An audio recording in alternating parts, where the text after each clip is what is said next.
All right, we're here on the Schmearcast. I'm here with Sena Adjei, and we are pleased to be joined by Steve Hely and Joe Bennett, the creators of Common Side Effects, one of our favorite news shows of 2025. Steve, Joe, welcome to the Schmearcast. How you guys doing today? Good, Awesome. Thanks for having us. So I understand you guys had a bit of a mind meld when you first connected. Can you take us back to that first conversation between the two of you and how the hell Common Side Effects emerged out of that?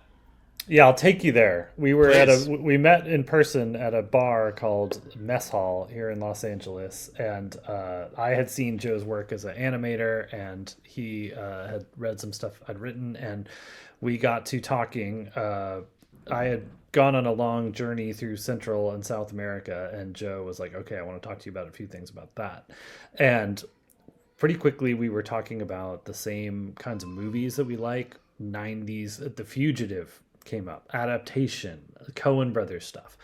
And Joe got to talking about a thought experiment he was having about, okay, what if there were a mushroom that were the best medicine in the world? What would happen? What would be the implications of that? Who would be opposed to it? And we just started there. And we started talking about this character who began to emerge as Marshall, who is kind of a fringe guy, a little out there. I think Joe does the best description of him. If you want to pick up here, Joe. Yeah, he Please, was Joe. like a combination of a few different characters that we talked about in movies, but like John LaRoche, the orchid thief from adaptation. Thinking about like Paul Stamets, and we talked about like characters like Wade Davis, but this was a Marshall specifically is someone who's maybe a little unhinged. He's a little dirty. He always wears flip flops. He's super stubborn and but very confident, very smart. Always represents himself in court. He wouldn't call himself an expert in anything, but he is. I don't know. But yeah, that kind of vibe, and I just thought that it would be a good, nice contrast with someone like Francis, who's a lot more buttoned up and kind of in a more professional setting, and that's Also, just a nice contrast to the typical protagonist you see in something Sure, like this. yeah. Very handsome, very svelte. Senna, Yeah. you had a funny description for Marshall. What did you think he was like? He's handsome. First of all, I think he's a good-looking guy. I agree. Joe I Joe makes him sound gross, but he definitely has some charisma for No, sure. I describe him as this crazy mix of like Mr. Rogers, Stephen Hawking, and Batman. Like he is like he's so sensitive but super determined, and like he's highly competent but like also idealistic to a fault, to where it's almost like baby level naive, and that's such an interesting, Yes. unique mix. And I just want to know, how did you guys? You talked about some of the other inspirations for him. How did you guys come up with this? Like, really, where was the moment you're like, I got him? And then how did he change as you guys started to write him? I mean, I would say it started with a sketch. Really, it was kind of like, open shirt, kind of like the cargo shorts and that whole thing. But it was funny. It was like then you have this combination of like when we got Dave King to do the voice, and it was like, oh, that just adds this whole other dimension to it that we weren't even thinking about. And then with Steve's incredible writing and with all the story sort of brings it to a place that like I feel like a few episodes in, I'm just kind of like, oh my God, I'm so like I understand this character so well. It's very fun to see the evolution. A guy who's very, as you put it, baby like naive, but going up against the healthcare system. I mean, right there, you have a conflict that's going to be really interesting. And in some early versions of the show, we had this guy like handing out flyers at like a medical conference, and everybody there is a slick doctor selling something for millions of dollars, and then there's this guy wandering around with his self-printed little thing he's trying to spread the word on. And you see these characters in the real world, and sometimes they're a little pathetic, and sometimes they're endearing, and sometimes they're heroic. That people that are trying to break into the system with something that they believe in, and anyone who is a true believer is pretty can be charismatic, because we're all sort of lost and insecure, and anybody who's like, I've got it, you got my attention for at least a few minutes. Yeah. Speaking of Dave King, who is the voice actor for Marshall and the other voice actors, I feel like the show is very humanistic, from the animation style to the characters' droll, quirky manner of speaking. It's got this disarming naturalism, and it seems like that was a conscious effort. Is that accurate? Oh yeah, 100%. I mean, I could speak for the animation side. That has always been a goal. I mean, on my last show, Scavenger's Reign, it was the same kind of a thing. I want poses to feel natural. I want dialogue to feel natural. I sort of embracing little imperfections and in a person's cadence or whatever, and just the way people speak. And we have guides that just have like the do's and don'ts. It's like, don't ever do a character in this kind of like superhero pose. Don't ever do the Spider-Man landing pose. Like, Yeah. This person's not a martial artist. They don't know how to fight. Like, don't try to make something out of it. I really, I don't know. I mean, it's a fun challenge, especially in American animation and TV. I feel like it's not really that common, and it's a fun challenge to make martial out to kind of feel like a hero and to just sort of, hopefully people will watch this and not even think about it as an animation, Right. Yeah. And I think it does definitely have that effect. You're talking about thinking about Marshall as a hero. I don't think a lot of people think about mycologists very often and like mushroom experts as heroes, but mushrooms are kind of having this weird moment culturally, like magic and otherwise, whether it be like obviously The Last of Us games and IP that's going into the second season, or if you're just looking at the general acceptance of like psilocybin as like medicine, and to use socially. What was the importance, if any, of a mushroom for this show rather than just like a root or like a new plant, or the mushroom itself seemed perfect, especially because it gives you the access to some of the more psychedelic elements. But was there a reason for it? Well, mushrooms contain a lot of mystery. Some of them are fatal immediately. Some of them make you feel bizarre or that you're in touch with alien creatures from another planet. Some of them are just kind of nice and delicious. They can communicate with each other. They're very old. If you try and figure out when did mushrooms appear on Earth, you'll spend the rest of your day in a deep internet hole of like, there are sort of proto mushrooms that were like as tall as trees that may have been mushrooms, may not have been.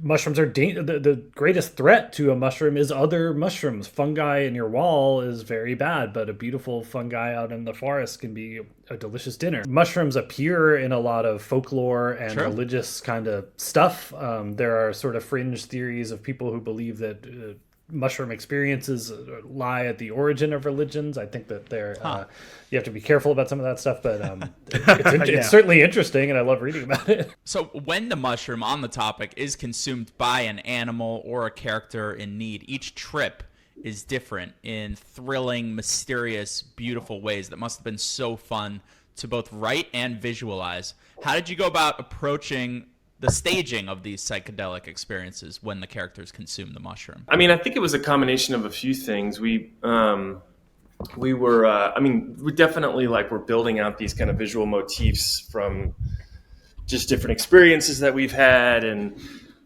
Steve has a place out in Joshua Tree that started to make us think about just the setting and it having kind of a desert landscape and that sort of thing. But I think it was also just kind of trying to be, I guess, original or maybe careful about hitting any kind of cliches or sort of psychedelic tropes, that kind of thing. Yeah. Oh my God.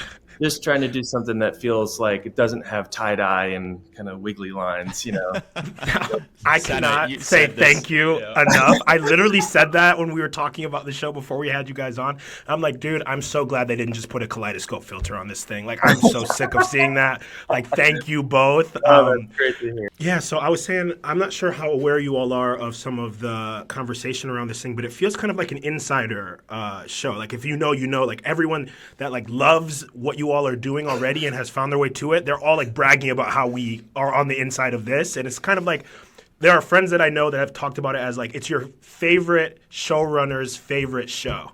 You know, like what they're doing is operating on such a high level that it's like that's kind of where it's at. Can you talk about how your creative styles kind of came together and the process that helped you guys make something that feels so refreshing in adult animation or just period?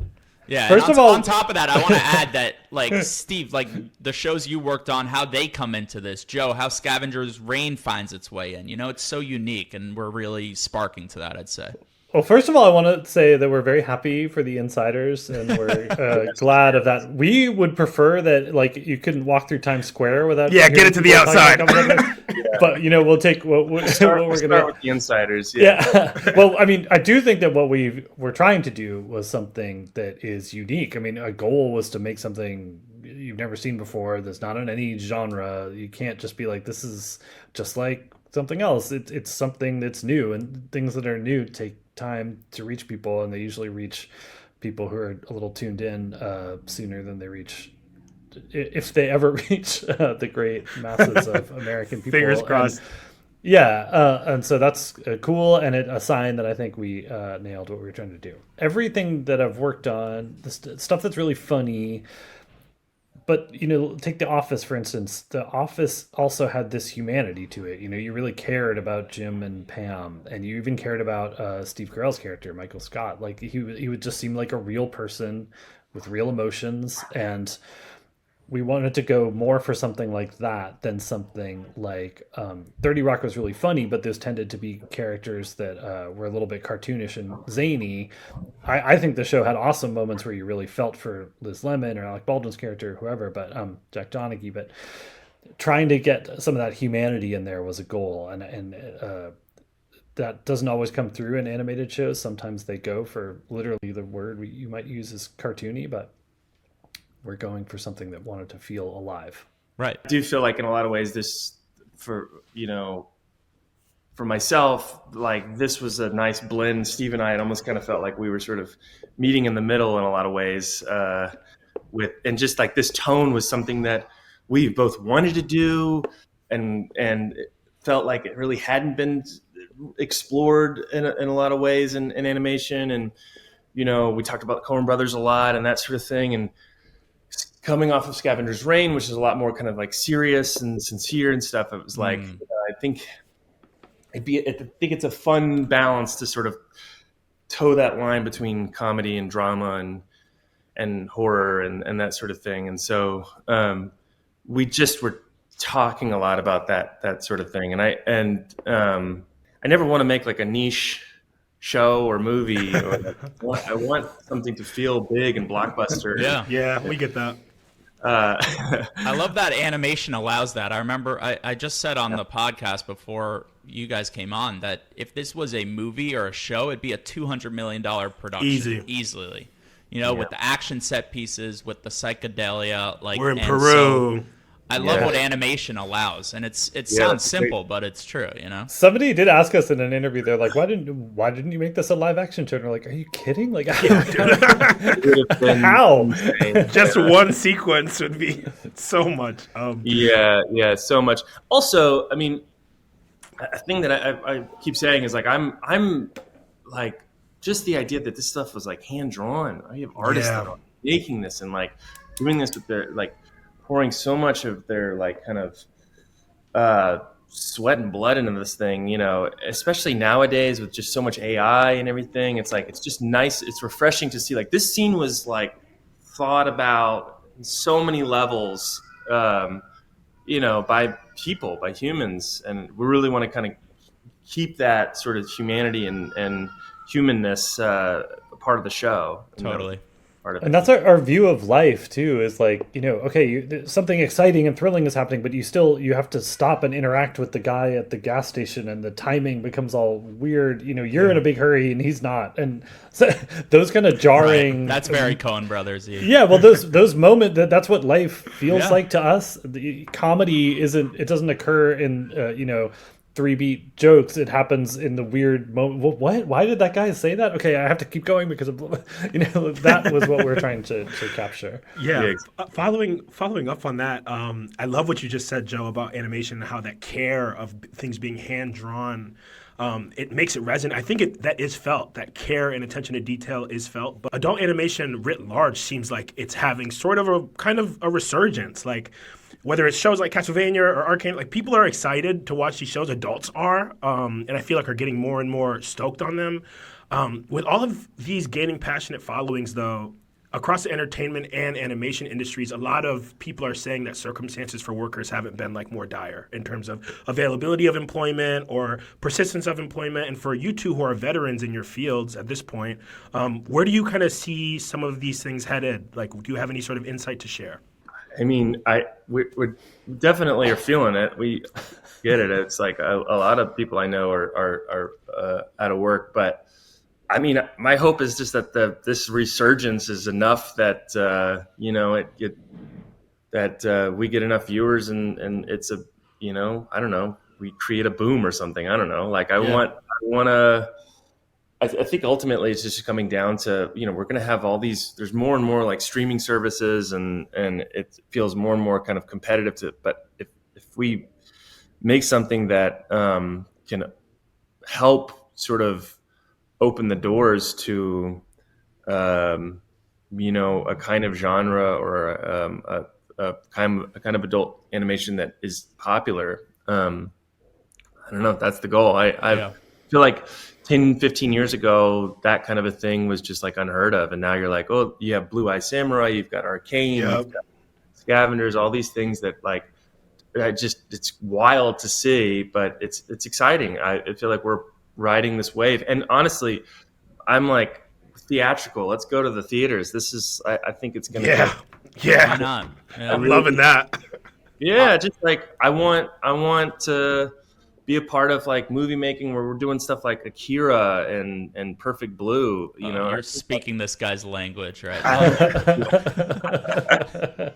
I do think that's coming, and I'm always going to be like an optimist with this kind of stuff. But I'm like, let's just manifest it. It's going to happen. Sena, do you want to just have a conniption on Mike Sorry. for a second? I literally self-edited a question. I'm like, dude, how many Satoshi Kon movies have you guys seen? Like, I can feel that somewhere in this. Oh yeah. Like, I know when someone's watched Paprika a ton of times in their life. I can see that in something. But yeah, I just love it. I just love it. Well, it's funny. The thing that got me into animation was that anthology series Memories. I love that. Yeah, it took me a while to come around to it. I was like, what? I was a child. I was like, what is this? I don't even know what this is. And again, just to go back to the adult animation thing, is like the idea of adult animation was such a specific thing in America, at least, that's like, oh, I mean, that is adult animation. You would never even think of it that way. You'd never think of like Paprika as like adult animation or Perfect Blue or whatever. But it is, yeah. It totally is. Yeah. Totally. So I feel like we're kind of pairing off in this, and I have a question for Steve off of that, because I'm more of the prestige guy, and Sena loves the animation. So this question's for you, Steve. What do you say to a prestige TV viewer, perhaps a listener right now, who loves Succession, who loves Severance, True Detective, but says, I'm not so sure about animation? What's the pitch to them? There are people out there who just say, like, I don't like cartoons or I don't like animation. Right. And I get that, because maybe what you're exposed to and used to is not hitting you in the sensors that are about character and storytelling and reality and humanity. And we tried to put all of that into this. And it's obviously very ambitious from some of the response we're getting. I think that we are trying to make something that's coming to life, even though, as Joe said, this is hand-drawn drawings. And if we can make you care about them and make you laugh with them and fall in love with them and get excited and nervous for them and interested in what they're trying to do, rooting for them, that is a cool trick of art that we're trying to pull off. And hopefully we're getting close. No, you do it for sure. We have a few more fun questions before we let you guys go. I guess I want to know, conspiracy thrillers are my favorite genre for film or TV, and I'm curious why it kind of went out of fashion. I feel like there's more reason to be conspiratorial than ever in our world. So I'm curious why you think we're not presently in like a heyday for the genre. That's a great question. I'm not Yeah, sure I know the Steve, answer. probably- It seemed like in the 60s and 70s there was a ton, right? And then in the Right. 90s there was a bunch. There was even that movie called Conspiracy Theory with Mel Gibson. And I don't know, maybe that stuff is moving to the internet, or people are feeding That's a good that point. by Yeah. consuming Reddit or something. Or like if you're into that, you can just get it through different channels. You don't need to You don't need Warren Beatty and yeah, exactly. Robert Redford. There are different I do. channels that are reaching niche audiences. Yeah, just unemployed dudes with the webcam are just covering it on YouTube. Honestly, That's all you need. Yeah. Honestly, I feel like our like pool of resource or of inspiration is always Amazon Prime. Like it just always feels like it's got these '90s thrillers. It's like, okay, let's watch Mosquito Coast, or let me watch What Lies Beneath. I just watched that. It's just I could watch. But I mean, arguably Joe Rogan is like the most popular podcaster by a mile. Is basically a conspiracy. Right, so it hasn't adjacent. gone away, maybe Yeah. just in the film and TV genre. I'm just so impressed by the research that had to go into this, and you seem to both be a neck deep in conspiracies in making this show. And I want to know, give me one conspiracy each that really hooked you in a profound way, whether you believe it or not. Well, I think that Oswald did shoot JFK. However, I think there was immediately a conspiracy by the FBI and the CIA, because they were like, we don't know, maybe we knew this guy, and they immediately started covering everything up, and that cover up makes it look worse. Like it makes it look like there was more of a conspiracy. So I believe there was like a cover up but not a conspiracy, which is a hard theory to get people on board with, but I think if you look at the facts, like that something like that definitely happened. I mean, Steve, you should tell. Like, I feel like you articulate this in such a nice way of just kind of like it's less about the conspiracies and more about the kind of like incompetence of like. Yeah, that's true. I mean, it's like the idea. imagine the four of us tried to come up with a conspiracy and we tried to put something into motion. The unexpected after effects would be so unpredictable and so crazy. And I think in the history of actual conspiracies that we know of, like there's usually some dumb plotting mistake that happens. Like the guys in Watergate, which was a legitimate conspiracy, you know, some guys plotted to do a thing, but they left the tape to keep the door like unlocked, and a janitor discovered it. And to Joe and I, like that is more human. Like the gunman's gonna trip over himself. That's more exciting. Yeah. Yeah. Or like a guy. If there were a UFO corpse in Roswell, some guy would show it to like a girl at a bar to impress her. And that's how it would leak out. We always talk about that scene from Burn After Reading when they keep going back to the Pentagon and he's like kind of updating him on the latest of the. Yeah. He's like, wait, what happened? He's like, I really don't. Sorry. Like, and they're just like, okay, we'll just forget it. just forget it. Well, then we'll just bury it. That's what did we learn here? Nothing. Don't do it again. I hate to nerd out one more time, but obviously, Joe, you worked on Scavenger, and I just want to know really quickly. You created it, Sena. Come on. Yeah. Oh, so sorry, my bad. Yeah. Created Scavenger's Reign. If Marshall and Francis and Capano and Harrington both got dropped on Vesta, which pair, if either, is making it to the Demeter, and why? Well, definitely, I think Marshall and Francis have the best shot, I would say. But, I mean, I guess also Capano is, it feels like it's a lot of trial and error. It's whoever's like willing to just kind of like do a lot of trial and error. And I feel like I would die within seconds. For sure. Me too. That's a good question. It's funny. I've never like cross-pollinated these two shows thinking about that. I think Capano could make a stand, right? I think so too. I was thinking that same thing. I think Harrington's done, but Capano can make it. I mean, I'm thrilled. I think the rest of the season, the way that these character arcs, especially with Capano, I mean, it gets so exciting. That's why it's really exciting for Steve and I to see like people are into 1, 2, and 3. I mean, it gets nuts. We can't wait. Really, we're so excited. Yeah. In my opinion, I don't know. Yeah, I think that I love the first 3, but it just the way that the characters sort of develop and there's so much nice overlap and stuff, and you really like. It feels like we're really digging into some stuff that feels, I don't know, very relevant. And So each of you insiders talk to one outsider, tell them, Dude, "Hey, we're not banging cool." this drum so hard. You have no idea. That's why we had to have you guys on. We are like waving Yes. the banner for this thing. awesome. Oh, pleasure to be here. Thank you. Last question. I just want to know, back to conspiracy thrillers, what is one movie from the genre that each of you find the most and get the most out of, that you're just like stone cold masterpiece? JFK for me. I mean, I don't even agree with the sort of underlying theory of JFK, Right. but as a movie, it gives you the feeling of like things are moving so fast you can't keep up. What is that? How is that connected to that? And it's just like a fever rat-a-tat-tat. dream. The The passion. soundtrack's amazing. Just take John Candy's performance. Like I could watch that all day long, and he's a minor part of the movie. Oh my god, so good. Hands down, The Game. The game, yeah, I lost. Nice. I mean, The Fugitive is very close, but I don't know if you consider that conspiracy. I don't know. Joe and Steve, this has been awesome, and we can't wait to watch the rest of the season of Common Side Effects, and we hope it goes for many years and seasons, because I feel like the story's just starting. So thank you guys so much for coming Thank on you the guys. Schmearcast. Oh, it's a pleasure. Thanks for Thank having you us. for obliging Sena some of his nerd. Huge nerd honor, nuts. both of you. That Huge is the fan. energy we Means need. a lot. Thank you. The Love evangelist. your guys' work. Thank you.